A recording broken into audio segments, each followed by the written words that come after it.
상당히 지금 보면 뭐 숲과 계곡, 뭐 다른 건 모르겠는데 네. 전원주택이라든지 주택으로 집을 사람 살기에는 너무너무 좋은 자리거든요, 이 자리가. 네.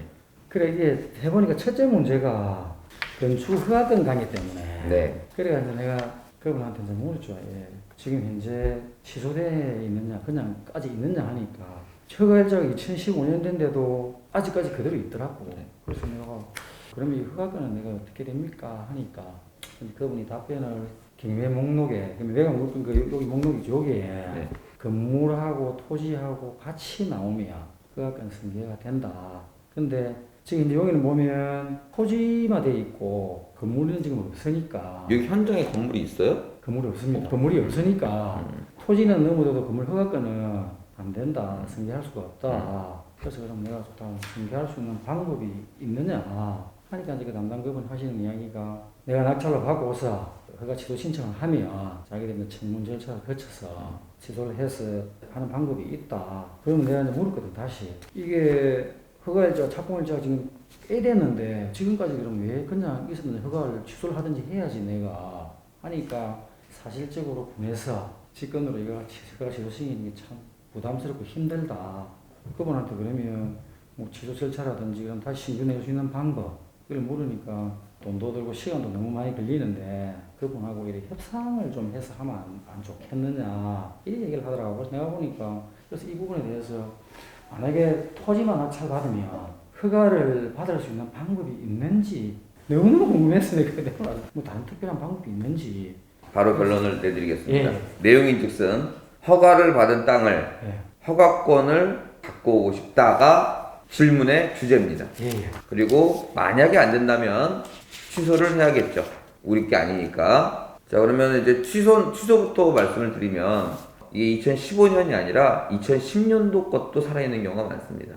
보통 공무원, 담당 공무원들은 이렇게 얘기하죠. 부담스럽다라는 얘기를 하는데 이미 일부 세금도 들어간 것도 있고 그리고 개발한다고 뭐 땅을 이렇게 밀어놓은 경우도 있고 그러면 이제 허가가 취소되면은 나무라도 심어서 뭐 원상복구를 한다든지 이런 것도 부담이고 그리고 이미 세금 들어간 부분도 있어서 그렇게들 얘기하다 보니까 법에는 뭐 이렇게 기간이 지나면 취소하게끔 되어 있으나 특별한 취소 신청이 들어오지 않으면 그냥 유지하는 경우가 창령뿐만 아니라 대다수가 그렇다. 중요한 얘기는 아니나 그냥 기본 상식으로 알아두세요. 하지만 낙찰 받고 소유자가 바뀌면 이거는 언제든지 취소할 수 있다.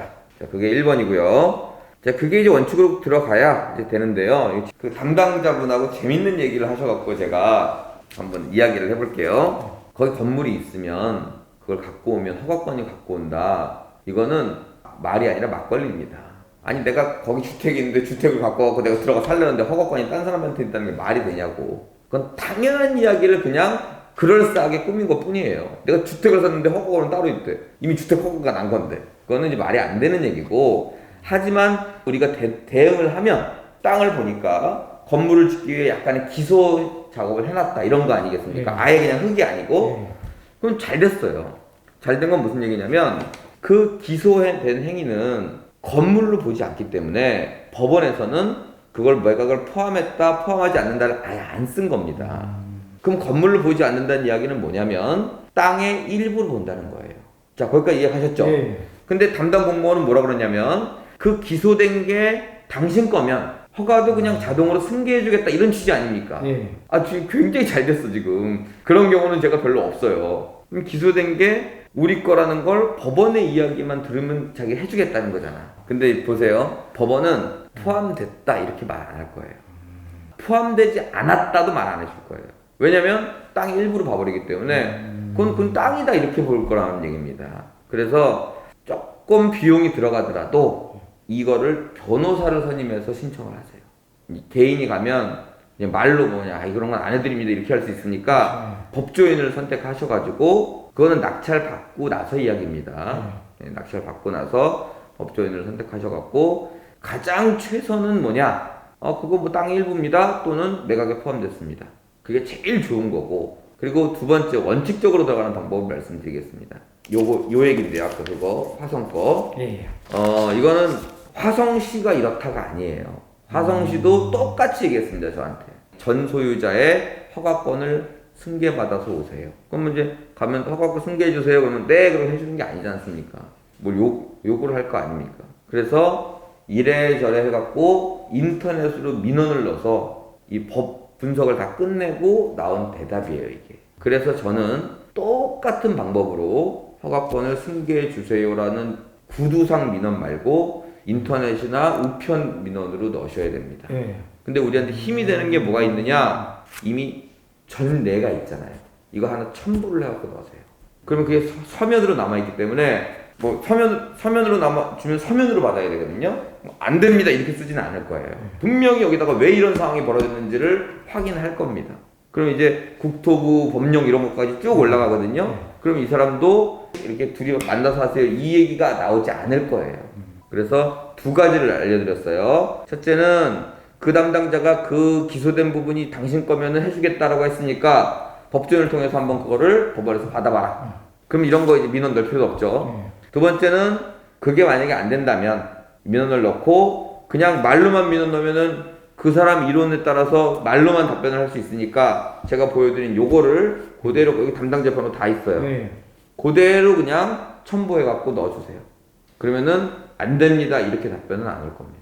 그러면 제가 종합적 결론을 드릴게요. 고향이고 땅이 좋다는 걸 아셨어요. 그러면 이거는 무조건 낙찰 받고 그 다음에 행동하는 게 맞아요. 그러면 만약에 저 같으면 어떻게 하느냐? 아까 이 담당자와의 협의 또는 설득 또는 이런 민원을 가지고 법적인 거를 다투는 이거를 해봤는데 뭔가 창령은 다른 잣대를 가지고 나한테 안 돌아왔다 허가권이. 그럼 취소하십시오. 그러니까 저걸 어떻게 갖고 오지?